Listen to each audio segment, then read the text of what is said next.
Pada abad ke-14 Masehi, terdapat 4 klan tertua di dunia. Salah satunya adalah klan ke-9 yang dikenal sebagai Pasir Hitam. Klan ini ditemukan oleh Ibnu Battuta, seorang penjelajah Islam yang sedang menjelajahi sebuah tempat terpencil di antara gunung-gunung bersalju. Ketua klan Pasir Hitam mengundang Ibnu Battuta untuk singgah dan menyajikan jamuan yang luar biasa, serta pertarungan dari beberapa anak kecil. Namun setelah Ibnu Battuta menulis tentang klan itu, klan tersebut menghilang tanpa bekas dan tidak diketahui keberadaannya sampai sekarang. Beberapa ratus tahun kemudian, pada tahun 2009, sebuah kelompok Yakuza di Osaka mengalami pembantaian misterius setelah menerima sepucuk surat yang berisi pasir hitam. And illuminates the four noble path you've chosen is not the path. What did you just say, old man? No disrespect. Can't kill you until you finish this thing. Hey, boss. This just came. A letter. What is it? Looks like sand. What? Black sand. You know what this is? Years ago, I watched a man open an envelope. Hey, you want to let us in on the joke? It came from the shadow. You laugh now. I cannot say the word. What came out of the shadows? Kelompok Yakuza tersebut merupakan kelompok yang sangat ditakuti di kota Osaka. Looks like a ninja, boss. A ninja? Yeah, you had me going. Ninja.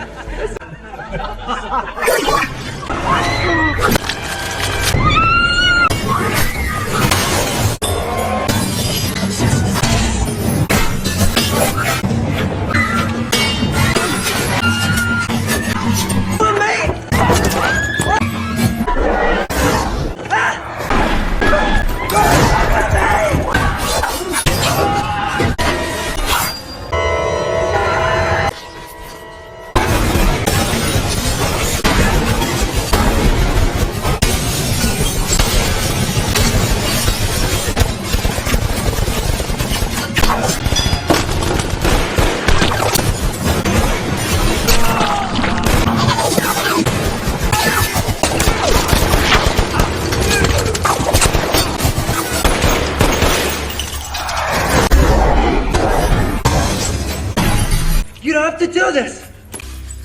Look. Yeah. I'll triple it. Pay you. I'll double it. I'll pay you whatever you want. Pay. And I bargain with it. Send straight from my fear. Because it is not a human.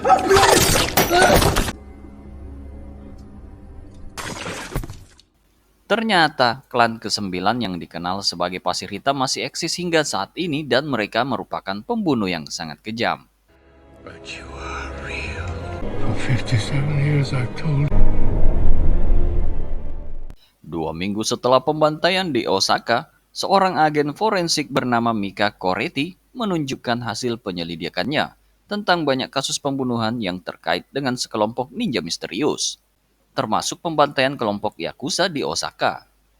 Setelah diselidiki, Mika menemukan sebuah kejanggalan serupa dalam kasus pembunuhan oleh klan ninja yang disebut sebagai klan Osunu. Klan Osunu dikenal sebagai klan ninja yang melakukan pembunuhan dengan bayaran 100 kg emas. Saat ini, Mika sedang menunjukkan hasil penyelidikannya kepada rekan agennya, seorang detektif bernama Ryan Maslow, di markas besar Europol di kota Berlin, Jerman. Selanjutnya, Mika menunjukkan kasus pembunuhan Perdana Menteri Rusia bernama Zhukov. Sehari sebelum kematiannya, Mika melakukan penyelidikan terhadap jaringan transfer internasional dan menemukan adanya transfer uang senilai $1.555.999 dari Bank Shanghai. Mika mengungkapkan bahwa jumlah tersebut sama dengan nilai 100 kg emas yang membuat Ryan langsung terkesima. Mika menjelaskan bahwa klan Osunu bukanlah mitos dan masih beroperasi hingga saat ini, merekrut anak-anak untuk dilatih menjadi pembunuh profesional. Awalnya, Ryan menganggap hal ini mustahil terjadi di zaman modern, Namun rasa penasaran dan antusiasme Mika yang tinggi membuatnya tertarik untuk membantu. Mika terlihat senang karena Ryan mulai mempercayai penyelidikannya. Di tempat lain, ada seorang pria yang setampan opa-opa Korea yang sedang mencuci pakaiannya di sebuah laundry. Seorang wanita mendekatinya untuk meminta bantuan. Dan pria itu tiba-tiba menanyakan dari klan mana wanita itu berasal. I don't understand. What clan are you from? Si wanita itu kaget dan langsung menyerang pria tersebut.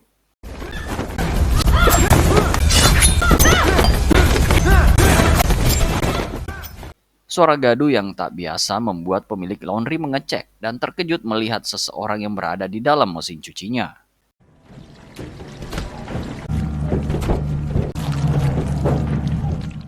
Pria tersebut bernama Raizo, dan di apartemennya, dia mengeluarkan beberapa alat yang menunjukkan bahwa dia adalah seorang ninja atau shinobi. I couldn't help noticing your suitcases. Saat melihat alat-alat itu, Raizo teringat akan masa lalunya ketika ia menjadi bagian dari klan ninja di bawah pimpinan Ozuno. Yeah, let's wherever you are. Then, this is the truth of your lives. As I am part of you, you are part of me.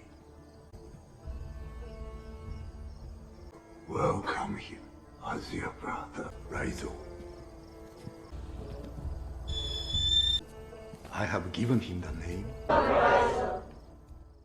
Raizo terus teringat masa lalunya di klan Ozuno. Di antara waktu makan bersama, Raizo masih bisa terbayang-bayang betapa hebatnya Ozuno yang mampu memulihkan luka parah pada tangannya dengan cara yang tak terduga.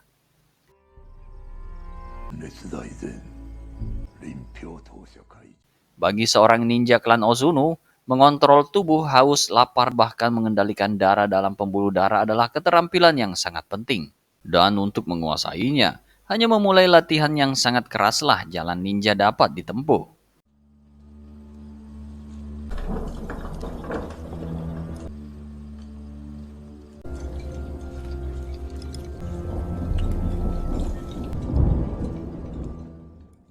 Raizo tumbuh lebih cepat daripada teman-temannya, dan dalam pertarungan pertamanya dia berhasil mengalahkan lawannya. Namun bahasa Ozuno yang serak-serak becek selalu menghantuinya, tidak ingin pergi dari pikirannya. Saat melaksanakan latihan yang ekstrim, Raizo merasakan rasa sakit yang tak tertahankan. Ingatan akan latihan dan ajaran gila Ozuno yang diulang-ulang setiap hari membuat Raizo semakin terlihat penuh dengan amarah. Setiap harinya, Raizo harus menahan rasa sakit dari pukulan yang ia terima jika melakukan kesalahan dalam latihan. Suffering exists.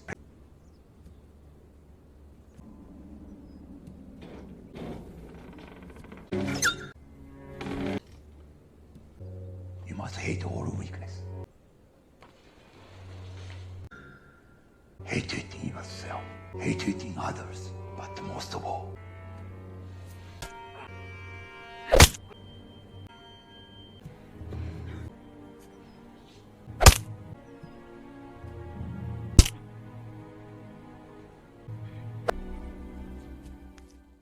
Hingga suatu malam, ketidakmampuan Raizo untuk tidur akibat rasa sakit yang tak tertahankan pada kakinya membuatnya merintih kesakitan.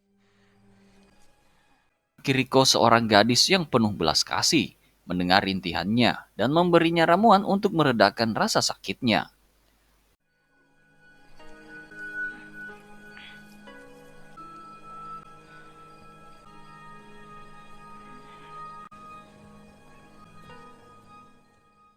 Hari itu menjadi tak terlupakan bagi Raizo, karena ia merasakan belas kasih untuk pertama kalinya dan bekas luka-luka di tubuhnya masih terlihat hingga saat ini.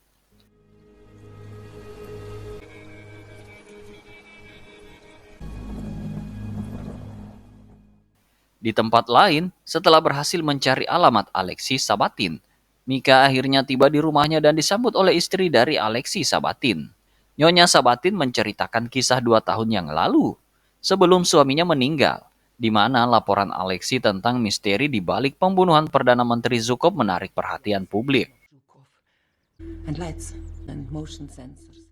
Alexei mulai memasang banyak kamera, kunci, dan lampu di rumahnya untuk menghindari kegelapan. No shadows. Then one day a man came to. Kemudian, seorang pria datang menemui Nyonya Sabatin. Dan setelah pria itu pergi, suaminya menunjukkan ketakutan yang belum pernah terlihat sebelumnya. My husband was a soldier. He said much. Saat semua lampu mati, suaminya ditemukan tewas. Can I ask how he died? It was safer that way. About? No. He said the lights went out. The person who has taken my husband's work. Nyonya Sabatin memberikan berkas-berkas suaminya yang terkait dengan kasus tersebut kepada Mika setelah melihat kesungguhannya dalam mengungkap kebenaran. Mika menemukan bukti dalam berkas tersebut bahwa pergerakan klan ninja pembunuh memang ada.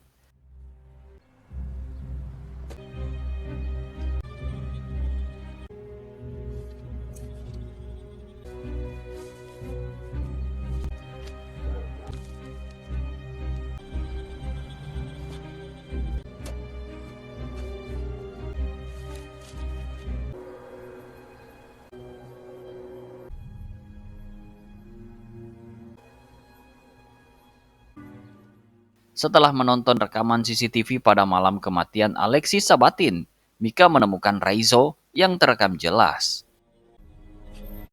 Who are you?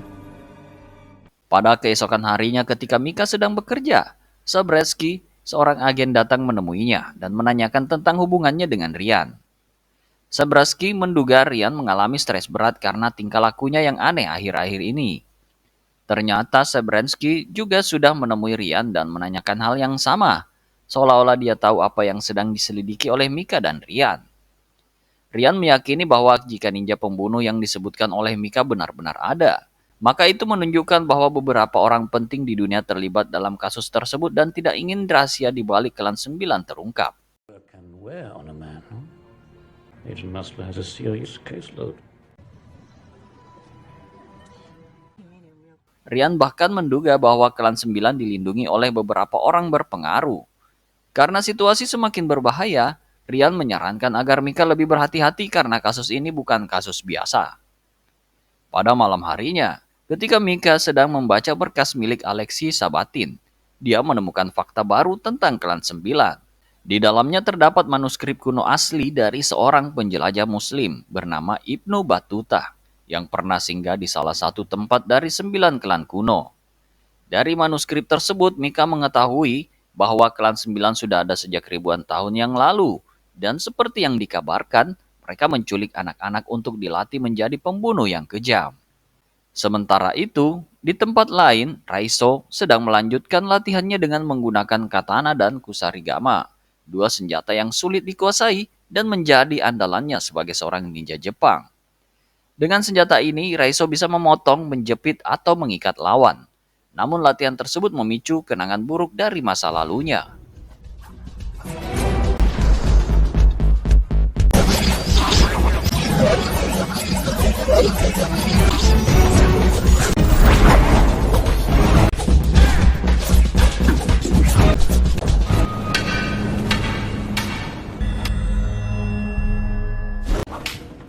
Raizo teringat akan pertarungan sengitnya dengan rival kecilnya yaitu Takeshi. Meskipun pada awalnya Raizo mendominasi pertarungan, Takeshi akhirnya berhasil memenangkan pertarungan dengan memanfaatkan bola api di sekitarnya dan menyerang wajah Raizo.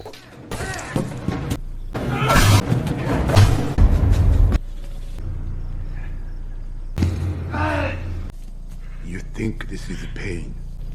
Did Takeshi's blow hurt you? Setelah kekalahan tersebut, Osunu menambahkan rasa sakit Raizo dengan menekan perutnya.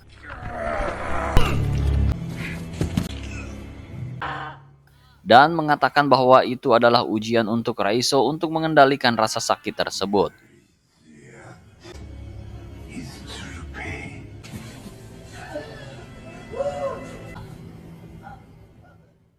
Meskipun Raizo terkapar penuh kesakitan pada malam harinya, dia tetap fokus dan mengendalikan jiwanya. Keesokan harinya, Osuno merasa bangga melihat kemajuan Raizo dalam mengendalikan rasa sakit tersebut. Setelah berhasil mengasah skill berpedangnya, Raizo mulai melatih kemahirannya dalam melempar shuriken.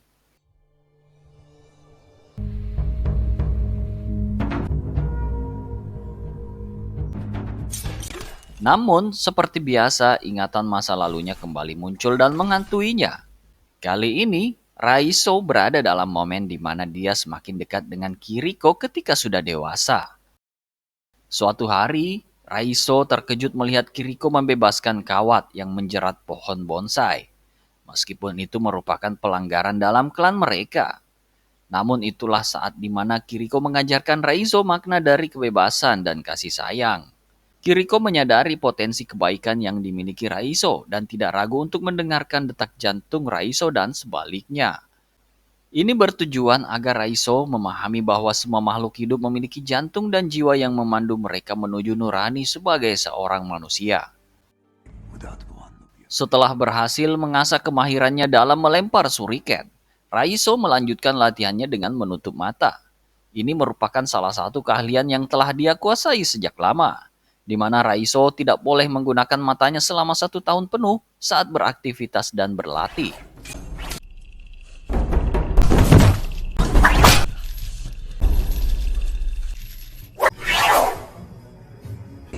With the mother in your eyes.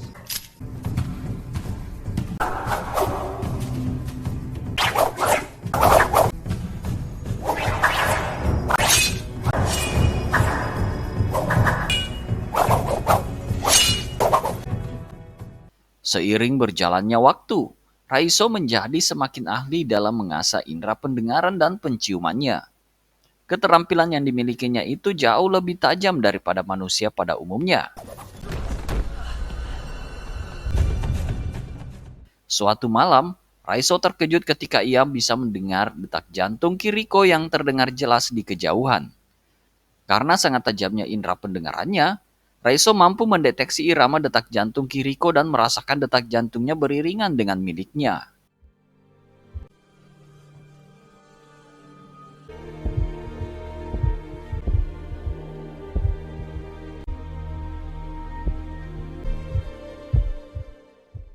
Namun tidak semua yang terjadi indah. Kiriko berhasil memenangkan pertarungan latihan dan mendapat perintah dari Ozuno untuk membunuh lawannya.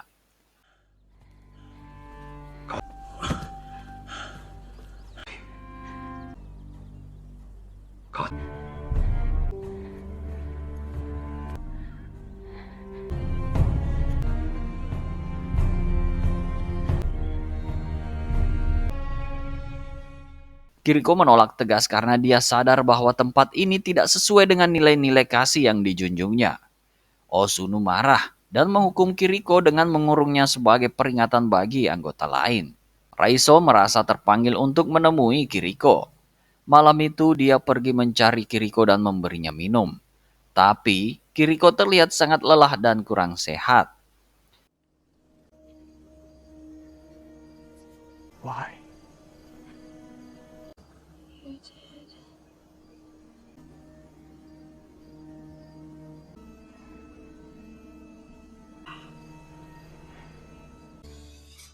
Setelah beberapa waktu, Kiriko menjalani masa hukumannya. Namun ternyata dia melakukan hal yang sangat mengejutkan. Suatu malam hujan deras disertai angin kencang mengguncang tempat itu. Raizo melihat Kiriko berusaha kabur dari klan dan memutuskan untuk menghentikannya. Baginya kehilangan Kiriko sama dengan kehilangan seseorang yang telah memenuhi kekosongan dalam hatinya. Namun Kiriko telah memutuskan untuk pergi dan bahkan mengajak Raizo ikut.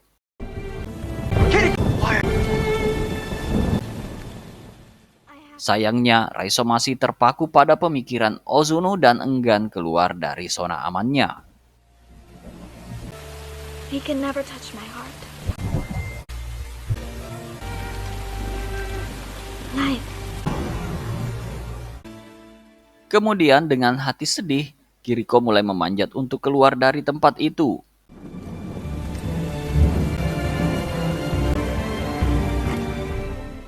Namun, situasinya menjadi semakin buruk saat aksinya ketahuan dan dia berhasil ditangkap.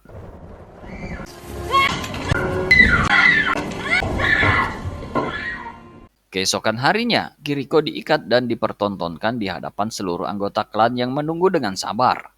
Osuno memberikan peringatan bahwa meninggalkan klan dianggap sebagai pengkhianatan yang harus dibayar dengan nyawa. Takeshi, yang telah berhasil menangkap Kiriko, dipilih untuk melakukan eksekusi tersebut sebagai sebuah kehormatan.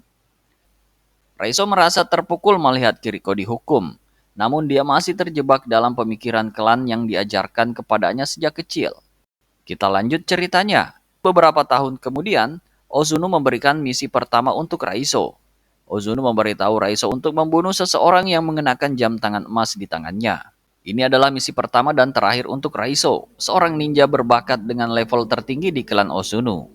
Raizo merasa tegang karena ini adalah misi pertamanya dan dia tahu bahwa ini adalah kesempatan untuk membuktikan dirinya sebagai Ozuno sejati. Raizo kemudian menyerang targetnya di sebuah toilet.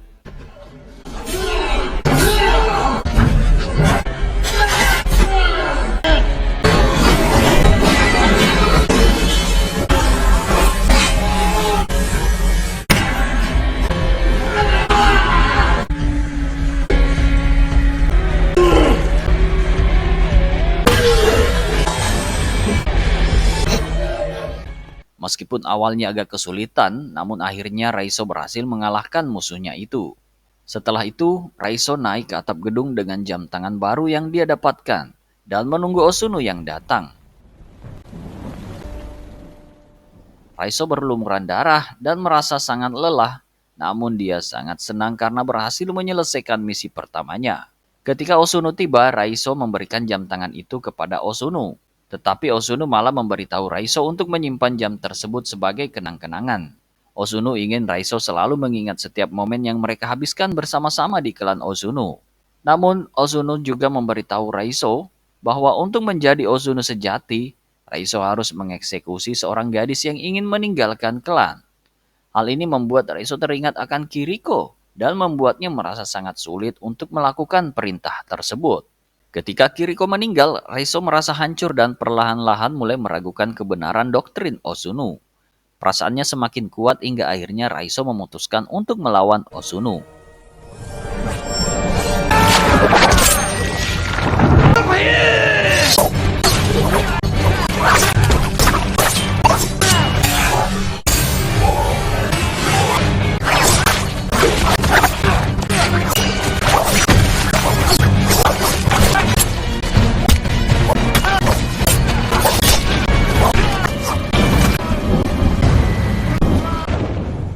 Sayangnya, dalam pertarungan yang tak seimbang itu, Raizo tak berdaya dan terjatuh dari gedung tinggi setelah diserang dengan shuriken bertubi-tubi.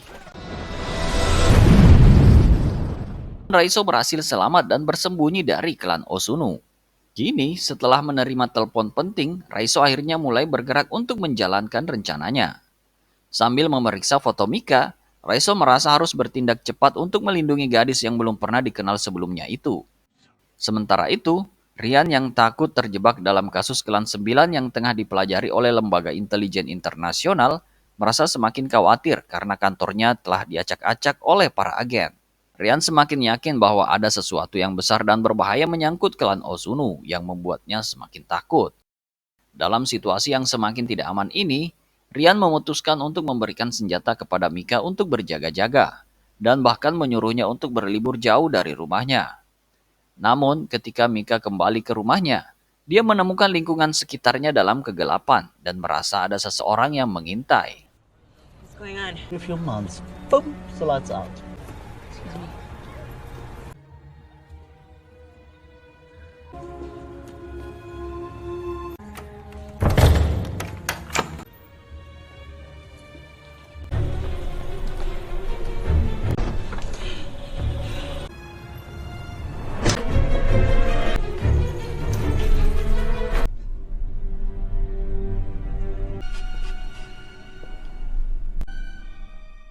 Saat masuk ke dalam rumahnya, Mika menemukan sepucuk surat yang berisi pasir hitam yang membuatnya semakin bingung.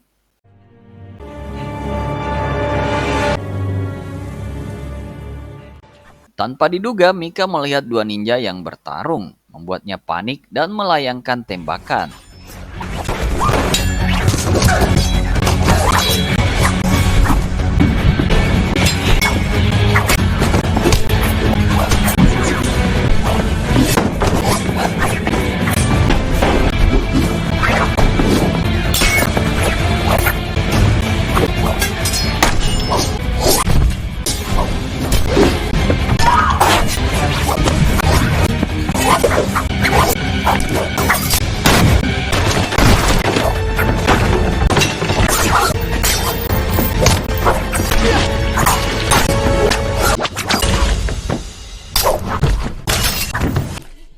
Saat ninja pertama tewas, Mika diberitahu oleh ninja lain bahwa ia menjadi target klan Ozuno.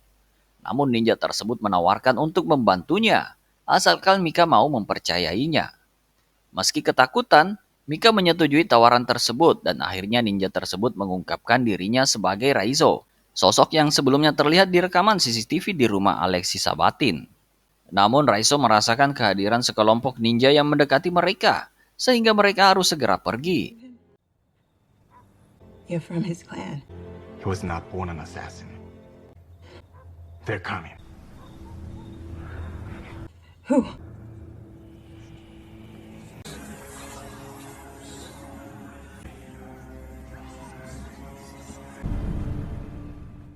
Dalam perjalanan, Mika yang masih merasa canggung mencoba memulai pembicaraan dengan bertanya tentang tujuan mereka. Namun Raizo mengatakan bahwa yang terpenting adalah bisa melarikan diri dulu dari kejaran para ninja yang mengejar mereka.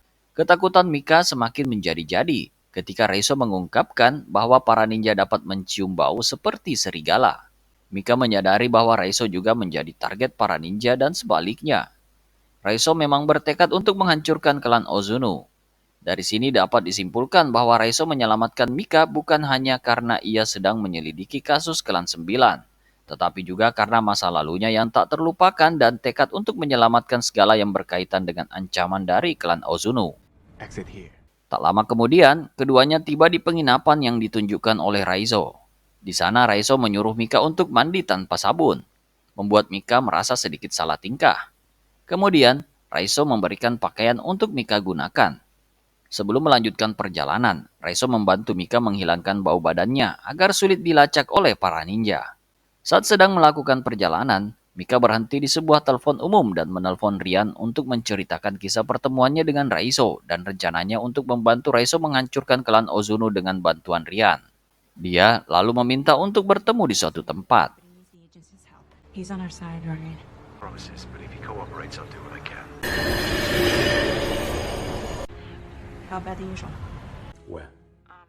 Ketika tiba di tempat pertemuan, Raizo merasakan banyak orang yang sedang mengintai dan tanpa perkenalan terlebih dahulu, Raizo langsung menegur Rian dengan keras. Kenapa kamu tega melakukan hal ini, Rian? Why have you done this?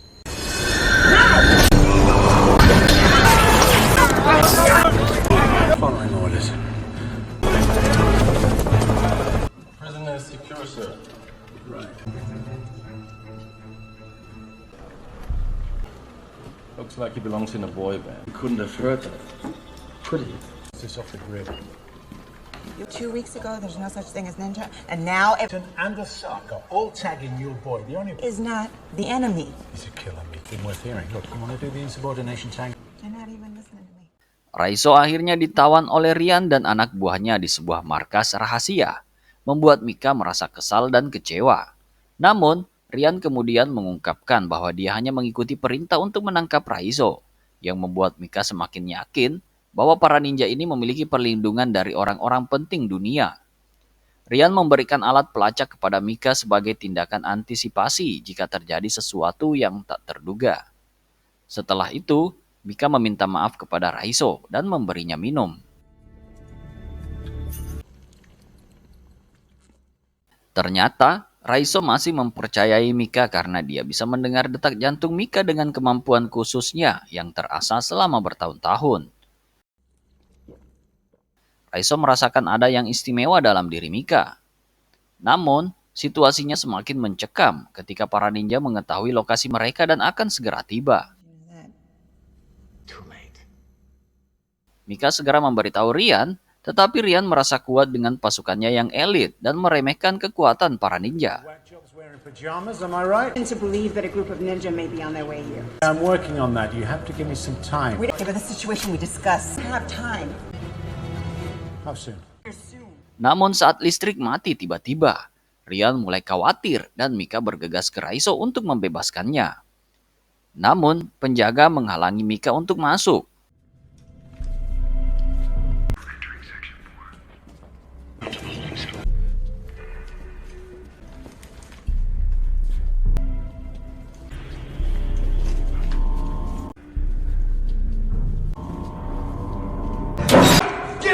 We're moving the prisoner. And we all die together. Not without you.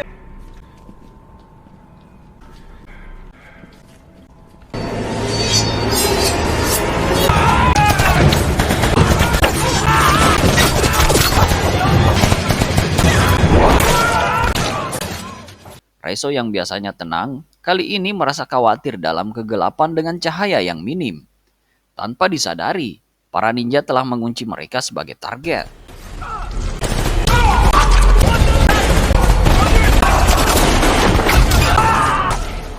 Setelah salah satu pemegang kunci tewas, Mika dengan cepat mengambil kunci untuk membebaskan Raizo dari rantai. Saat itu, para ninja sudah masuk ke dalam ruangan. Mika berhasil membuka rantai tepat sebelum pedang ninja mengenai mereka.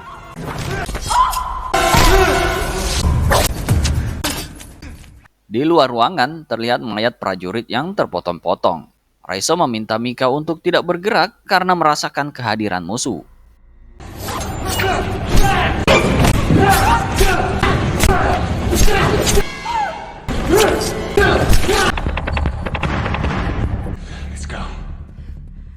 Beberapa ninja sedang bertarung dengan Rian dan pasukannya yang sedang berjuang.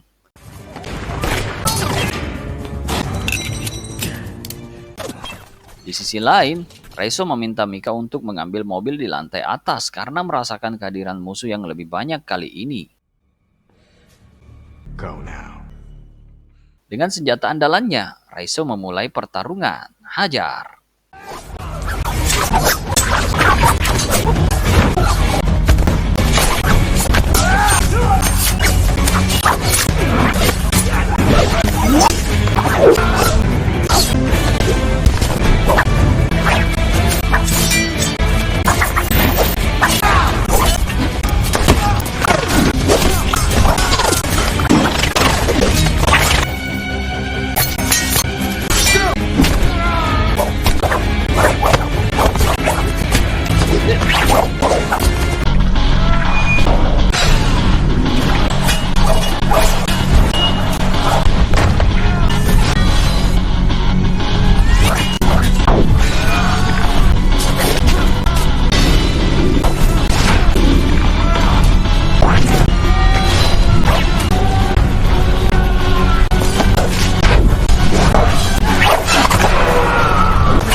Setelah melihat bahwa musuh masih terus mengejar, Raizo merasa perlu untuk menghindar karena kekuatannya semakin menurun sedangkan jumlah musuh semakin bertambah.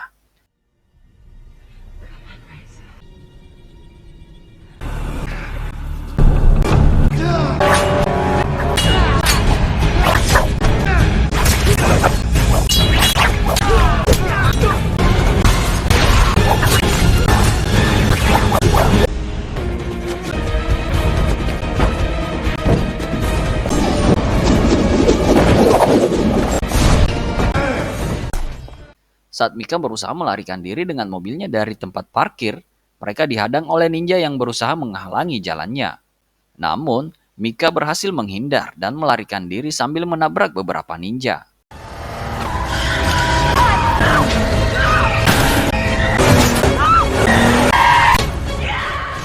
Raizo terus berlari dan akhirnya melompati jendela untuk mencapai jalan raya.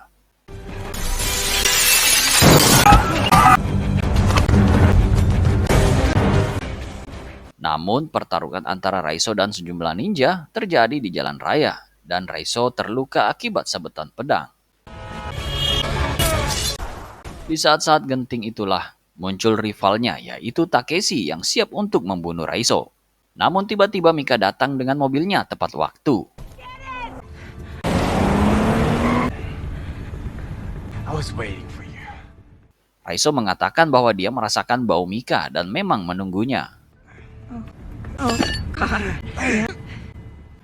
Meski terluka parah, Raizo meminta agar Mika tidak membawanya ke rumah sakit, melainkan ke sebuah penginapan. He told me to keep moving. Mika, where are you? Mika, listen to me. There are too many people involved. Listen, I'm gonna bring you in. Is he still alive?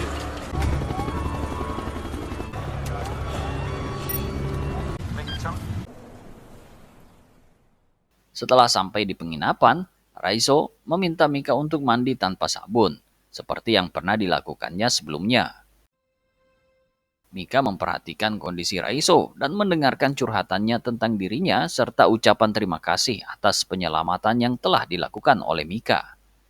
Tanpa disadari oleh Raizo, Mika memasukkan alat pelacak ke tubuh Raizo. Rian dan pasukannya berhasil melacak keberadaan Raizo dan Mika melalui alat pelacak dan segera berangkat ke lokasi.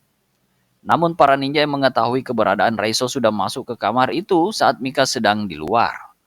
Ternyata itu adalah bagian dari rencana Mika dan sekitar 10 menit kemudian Rian dan pasukannya datang.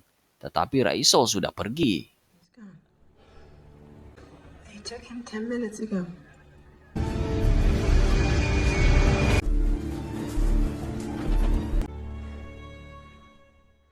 Setelah dibawa menggunakan mobil box, Raizo berkonsentrasi untuk melakukan teknik penyembuhan luka klan Ozunu dengan membuat segel tangan dan membaca mantra. Luka tebasan di perutnya perlahan sembuh dan akhirnya kembali seperti semula. Ketika tiba di markas klan Ozunu, Raizo yang masih terluka harus mendengarkan wejangan dari sang pemimpin klan. Ozunu berharap Raizo bisa menggantikannya suatu saat nanti dengan bakat yang dimilikinya. Namun akibat dari pengkhianatannya, Raizo harus menerima hukuman yang lebih berat daripada ninja-ninja lainnya yang pernah berkhianat sebelumnya.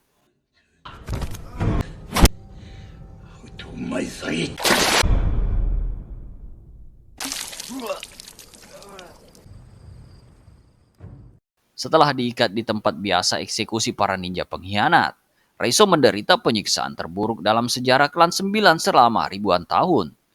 Ozunu akan mengorbankan nyawa Raizo sebagai persembahan kepada para leluhur setelah menyiksanya. Ozunu menekan perut Raizo dengan kuat seperti dulu saat menghukumnya. Old man. You're getting weak.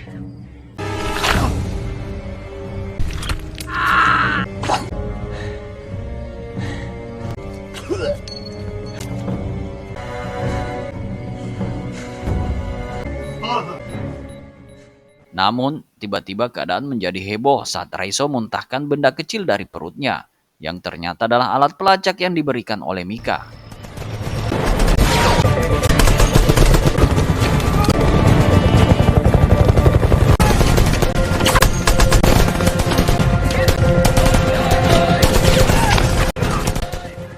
Pasukan khusus telah mengepung tempat tersebut, sehingga Takeshi tidak berhasil menebas Raizo karena tertahan oleh tembakan beruntun dari para tentara.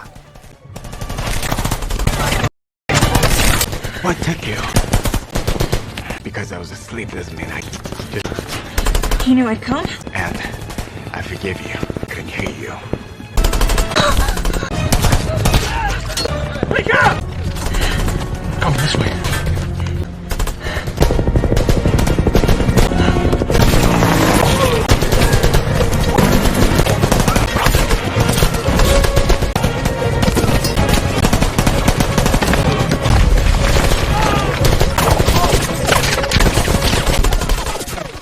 Setelah Raizo dibebaskan oleh Mika, ia segera memasuki dojo. Sementara itu di luar, para tentara berhasil mengatasi banyak ninja yang menyerang.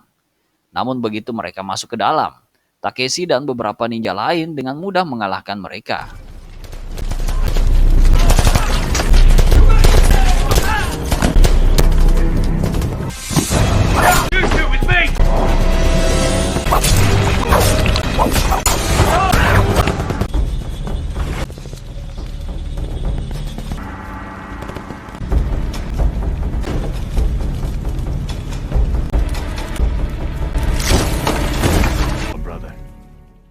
Di dalam dojo, Raizo akan bertarung melawan 4 ninja sebelum akhirnya menghadapi rival lamanya yaitu Takeshi.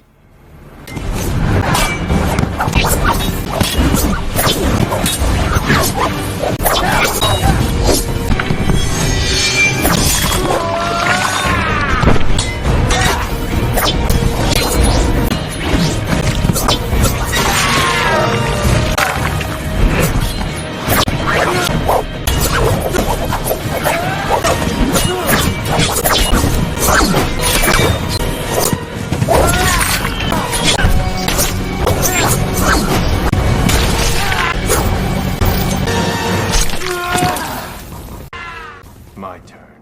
Meskipun begitu, masih ada banyak tentara di luar yang bersenjatakan canggih dan terus menembak.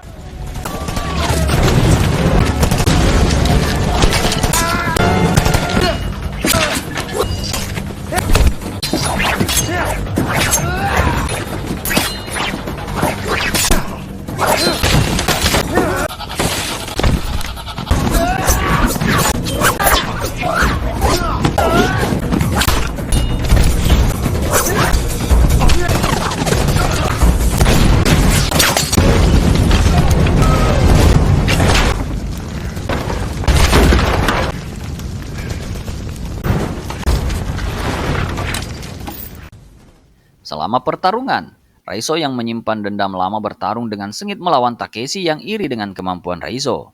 Namun di tengah pertarungan, Takeshi membuka topengnya dan memprovokasi Raizo dengan mengingatkan peristiwa saat Kiriko ditusuk olehnya.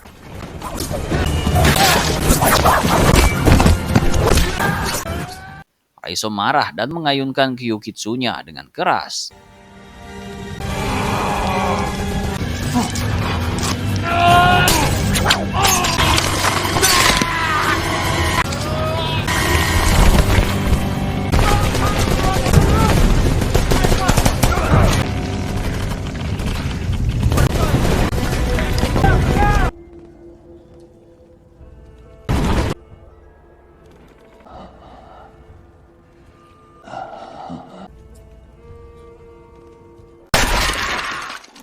Dia pergi ke ruangan guru dan merasa jengkel saat melewati tempat latihan lamanya.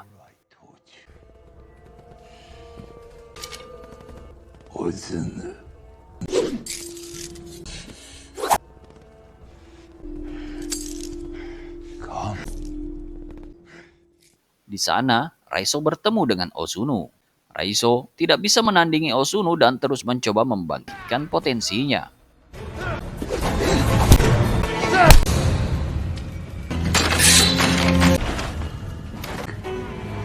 Heart is weak. You.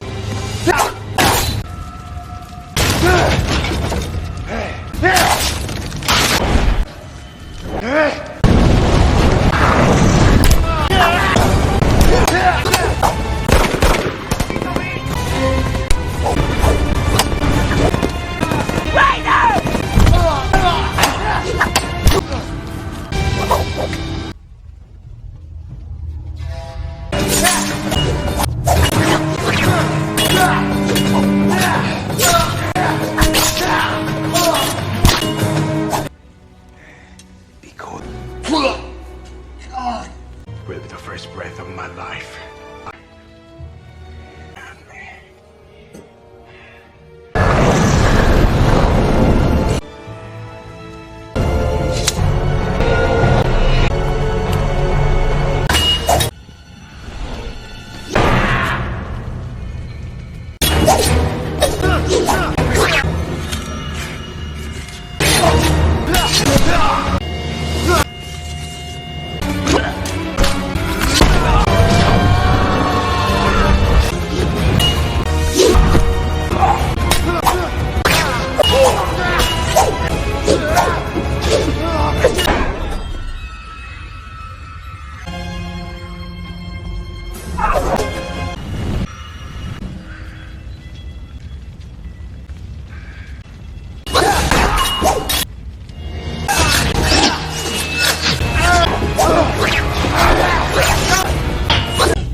Tiba-tiba, Mika muncul dan menembak Osuno. Tapi Osuno menusuk dada Mika. Kejadian itu membuat Raizo kosong dan dia menguasai emosinya.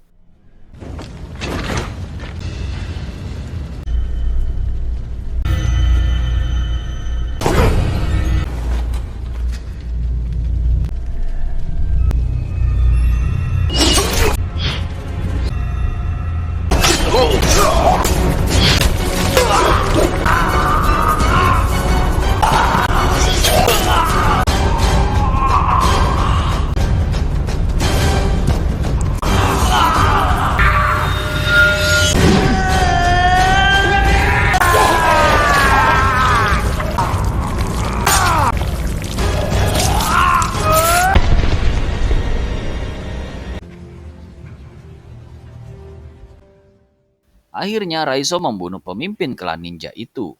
Setelah Raizo membopong Mika keluar dari tempat itu, situasi mulai tenang karena para ninja berhasil ditumpas bersama dengan tempat mereka. Saat para medis datang, mereka mengira Mika tidak akan selamat karena pedang yang menyerang tepat mengenai jantungnya. Namun Mika ternyata sadar dan mengungkapkan bahwa jantungnya berada di sebelah kanan, yang sudah diketahui Raizo sejak awal.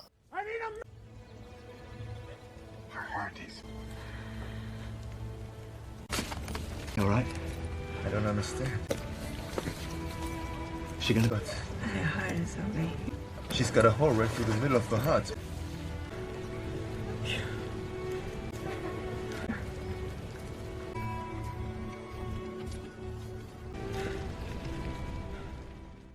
Setelah klan 9 hancur dan generasi Ozuno berakhir, Raizo akhirnya merasakan kedamaian.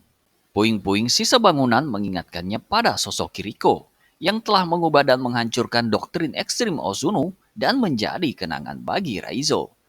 Kebaikan hati Kiriko akan selalu Raizo kenang selamanya. Raizo mengunjungi setiap tempat yang pernah dia dan Kiriko kunjungi, termasuk sebuah tembok dekat rimbunan pohon bambu yang menjadi tempat pertama dan terakhir Kiriko menciumnya sebelum kabur dengan memanjat tembok itu. Saat Raizo sampai di atas tembok itu, dia merasakan udara kebebasan dan ketenangan dunia luar, sesuai dengan cita-cita Kiriko yang ingin dia bebas dari aturan klan. Akhirnya, film pun berakhir.